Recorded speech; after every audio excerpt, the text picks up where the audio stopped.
Assalamualaikum guys. Kita lagi ngopi bareng sama salah satu anggota dewan di Kota Tasikmalaya, Komisi 2 Pak ya? Yes. Ya, Bapak Gilman Mawardi. Ya, sarjana pendidikan. Saya udah lihat soalnya Pak. Dan ini episode ngopi bareng yang pertama Pak. Ya, jadi biar enak kita sambil ngopi di 93 Kopi Pak. Kopinya gimana, enak Pak? Luar biasa ya, Spesial. Rose Gold. Launching, karena baru launching. Iya. Gimana kabarnya Pak? Alhamdulillah. Alhamdulillah ya. Baru giat tadi Pak ya dari salah satu tempat Pak ya. Di pagi-pagi kita udah giat dengan komunitas sepak bola. Wah, ini sepak bola banyak digandrungi Pak. Iya, olahraga populis. Iya, orang yang populer gitu kan, bisa mendatangkan semua orang ke sini Pak. Oh iya Pak, nih ada beberapa pertanyaan Pak, ada 4 pertanyaan nih Pak yang bakal saya pertanyakan coba Pak sebagai anggota Komisi 2 Kota Tasikmalaya. Nah Pak, banyak kan masyarakat yang ingin tahu nih Pak, tupoksi Komisi 2 itu apa aja sih Pak? Ya. Gitu. Yang jelas tupoksi Komisi 2 itu kan bagian dari tupoksi DPRD secara umum, Ya. yaitu legislasi, budgeting, dan juga controlling. Oke. Anggota dewan itu kan tidak terlepas dari tugas itu. Ya. Cuma dalam aplikasinya, dalam pelaksanaannya, tugas-tugas yang 3 itu Ya. itu dibagi ke dalam pembidangan masing-masing. Ya. Di DPRD itu terbagi menjadi 4 komisi. 4 Ada komisi, oke. 1, komisi 2, komisi 3, dan komisi 4. Ya. Rata-rata satu komisi itu beranggotakan 10 sampai 12 orang. Dan tiap komisi itu punya pembidangan masing-masing. Ya. Salah satunya yaitu komisi 2 yang sekarang saya diamanahi menjadi bagian dari komisi 2. Komisi 2 itu membidangi terkait masalah ekonomi dan pertanian. Ya. Di dalam. Jadi kita concern dalam pelaksanaan tugas tupoksi legislasi, budgeting, dan juga controlling itu di bidang itu. Ya. Bidang ekonomi dan juga pertanian seperti itu. Dan tentu ini harus sesuai dengan visi misi Kota Tasikmalaya. Ya. Arahannya ke sana kan. Ya. Bagaimana kita menggiring pemerintah kota itu bisa mencapai visi dan misi tersebut. Jadi kita bagaimana membuat perda dalam kaitan konteks tugas legislasi. Legislasi itu kan pembuatan undang-undang. Dalam konteks daerah itu pembuatan perda.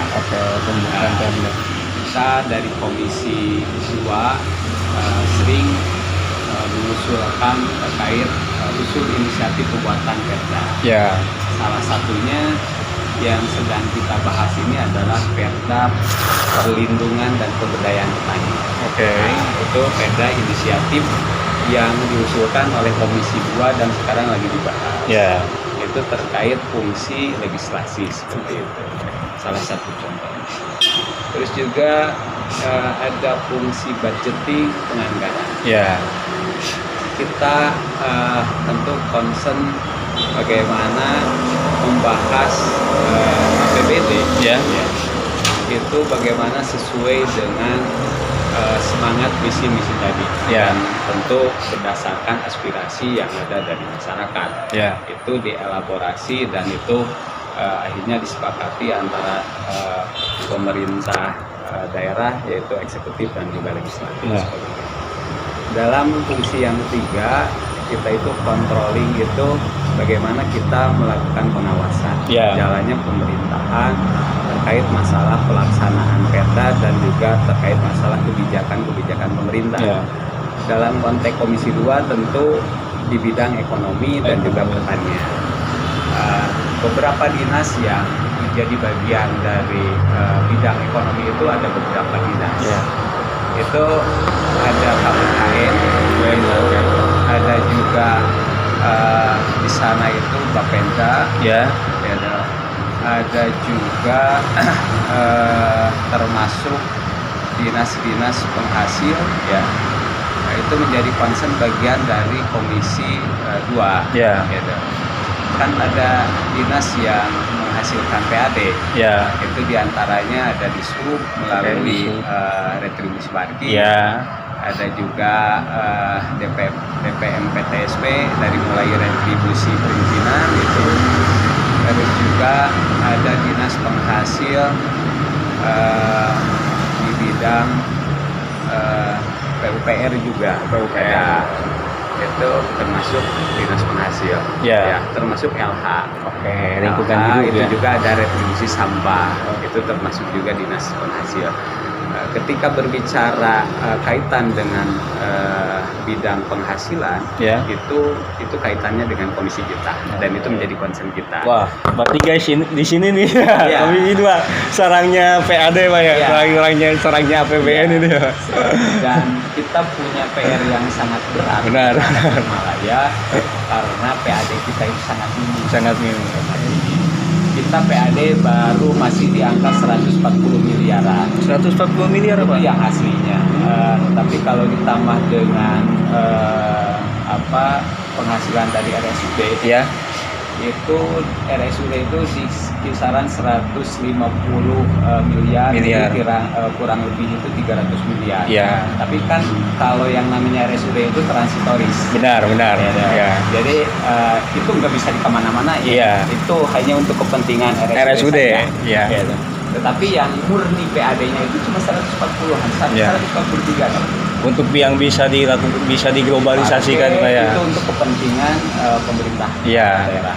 Kalau PAD-nya RSUD harus Gitu, dipakai juga oleh RSUD gitu ya. Sehingga ini yang menjadi PR berat kita, terutama pemerintah Kota Tasikmalaya dalam hal DPRD ini konteksnya tugas juga untuk Komisi 2. Sehingga kita juga concern bagaimana kita meningkatkan PAD. Benar. Karena dengan PAD sangat tinggi itu ini akan sulit untuk membangun daerah. Benar Pak. Apalagi kalau dikomparasi dengan kebutuhan APBD kita itu kan di angka 2 triliun. Sedangkan PAD kita 143 miliar. Oke, berarti mins Pak. Sangat. Waduh, jauh banget minsnya.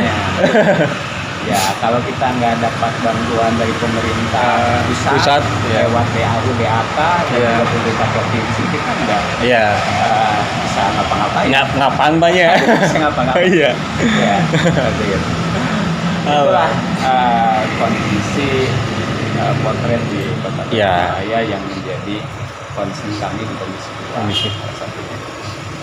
Itu mungkin selain juga ekonomi ada pertanian yang menjadi concern Komisi 2. Meskipun kita tahu lah Kota Tasikmalaya sekarang secara wilayah sekarang sudah masuk perkotaan, tapi existingnya yaitu wilayah kita itu masih memiliki lahan pertanian yang cukup besar. Nah, untuk lahan pertaniannya sendiri, Pak, itu ada berapa persen lagi Pak untuk Kota Tasikmalaya? Kalau presentasi itu kalau berdasarkan catatan itu yang ada LSD itu lahan sawah yang dilindungi itu ada di 4.000 hektar. 4.000 hektar. Tetapi kemarin kita bikin perda untuk perlindungan lahan pertanian. Itu LP2B itu udah kita selesai bahas. Untuk Komisi 2 juga yang mengusulkan, dan juga yang mengusulkan pemerintah kota melalui eksekutif, dan yang membahas itu Komisi 2. Itu sudah diterbitkan? Itu udah disahkan. Udah disahkan. LP2B. Kemarin kita sepakat di angka 800 hektar. 800 hektaran itu yang kita sepakati untuk di LP2B. Seperti itu. Untuk yang mohon maaf Pak, yang 3.200 ini itu masih statusnya lahan sawah yang dilindungi. lahan sawah yang Iya. dilindungi. Kalau bedanya itu sebetulnya hampir sama, tapi kalau di LP2B kan itu otomatis si sawah itu sama sekali tidak boleh diutak-atik. Oke, baik, paham. Itu harus benar-benar digunakan untuk Lahan pertanian, ya. Kalau yang LSD itu masih ada, misalkan kalau untuk pengembangan kota, Ya. misalkan dan sebagainya itu bisa dipakai seperti Ya. itu. Oke, Pak. Untuk yang kedua nih, Pak, pertanyaan Ya, oke. yang kedua, program yang sudah dilakukan dan akan dilaksanakan oleh Pak Gioman sendiri selaku anggota Komisi 2 itu seperti apa, Pak? Ini kan konteksnya saya ya. Iya, konteksnya Pak Gioman. Saya tentu sebagai anggota DPRD saya punya tugas yang melekat. Ya. Gitu. Ya sepertilah kita ketahui bahwa Dewan itu DPRD itu dituntut kita itu segala bisa lah gitu. Ya. Karena masyarakat itu tahunya itu ya ketika minta bantuan, Ya. minta misalkan menyampaikan aspirasi Ya. itu harus gitu kan, kita itu harus bisa melakukan itu gitu. Harus multi talenani dong, Pak. Jadi kita itu Dewan itu dituntut menjadi dihilangkan N-nya Iya. di dewa gitu. Dewa, oke. Jadi kita itu harus serba bisa, serba tahu gitu. Iya. Itu menjadi tuntutan dari masyarakat, dan tentu ini karena menjadi tuntutan, Iya. kita juga harus coba berusaha belajar bagaimana kita juga bisa mengadvokasi dan juga kita bisa memperjuangkan kepentingan Iya. masyarakat, meskipun dalam kapasitas kita Iya. dibatasi oleh tupoksi kita Iya. masing-masing. Tapi bagaimana kita lah berusaha itu memperjuangkan itu, karena masyarakat juga hanya akan mengapresiasi itu ketika kita juga melakukan ikhtiar-ikhtiar. Benar, benar. Kalau hasil kan urusan yang di atas. Ya. Jadi yang dilakukan oleh saya, yang kemarin kebetulan saya 2 tahun setengah saya menjadi pimpinan Komisi 4. Oke. Saya 2 tahun setengah waktu itu melakukan upaya-upaya untuk kepentingan masyarakat. Ya. Apalagi di Komisi 4 itu urusannya betul-betul langsung dengan masyarakat, karena di Komisi 4 itu kan membidangi kesehatan, pendidikan, Iya. keagamaan, sosial, itu kan yang menjadi kebutuhan dasar dan pelayanan dasar pemerintah. Iya. Dan kita waktu itu melakukan beberapa program, dan juga kita ikut mendorong kaitan terkait masalah pelayanan kesehatan. Iya. Sekarang Kota Tasikmalaya udah UHC, Ya. sehingga kita semua warga Kota Tasikmalaya bisa terlayani secara pelayanan kesehatan di UHC semua itu rumah apa, Pak? sakit. UHC itu Universal Health Coverage. Oke. Jadi pelayanan kesehatan secara menyeluruh. Oke. Jadi semua warga Kota Tasikmalaya sekarang itu udah bisa dilayani Ya. dalam bidang kesehatan di semua rumah sakit, Di semua rumah sakit baik negeri ataupun swasta, Pak, ya. swasta maupun yang punya pemerintah. Oke. Dan itu akan diperlakukan sesuai dengan standar yang telah disepakati. SOP-nya ya. Itu akan benar-benar dilayani oleh semua rumah sakit. Jadi jangan khawatir lagi sekarang masyarakat itu ketika misalkan dia butuh pelayanan kesehatan, tinggal dia bawa BPJS Ya. ataupun nggak bawa BPJS, sekarang itu cuma dengan KTP saja. Oh, sudah bisa, Pak? Ya, Oke. sekarang itu bahkan BPJS sekarang itu sampai saat ini belum mengeluarkan lagi kartu, Ya. karena sekarang sudah terregister dengan KTP pun bisa berobat di mana. Oke. Dimanapun, seperti itu. Tapi kalau yang misalnya yang belum mendaftar harus daftar dulu. Daftar dulu. Oke. Dan sekarang daftar itu bisa langsung online dan Ya. langsung bisa digunakan. Jadi bedanya kelebihan UHC itu, Ya. kalau dulu daftar BPJS itu Ya. ada jeda waktu. Benar. Belum bisa digunakan sebelum dua minggu. Ya. Setelah 2 minggu baru bisa digunakan. Kalau sekarang dengan kita udah UHC, Ya. kita itu daftar sekarang digunakan sekarang. Atau bahkan misalkan kita datang ke rumah sakit dulu, Ya. karena misalkan hujan ke UGD belum punya BPJS, kita buatkan itu bisa. Oh bisa Pak ya. Wah ini daging semua nih, informasi Ya. daging semua untuk Jadi- masyarakat Kota Tasikmalaya Pak ya. Ya itu salah satu upaya kita Ya. DPRD, dan kita sudah melakukan itu. Terus juga di bidang pendidikan dulu kita melakukan mendorong untuk tenaga-tenaga honorer yang ada di SD dan di SMP. Iya. Itu didorong untuk diangkat menjadi pegawai P3K. Ya K3K. Dan itu kita lakukan sesuai dengan kebutuhan waktu itu di SD dan di SMP Kota Tasikmalaya.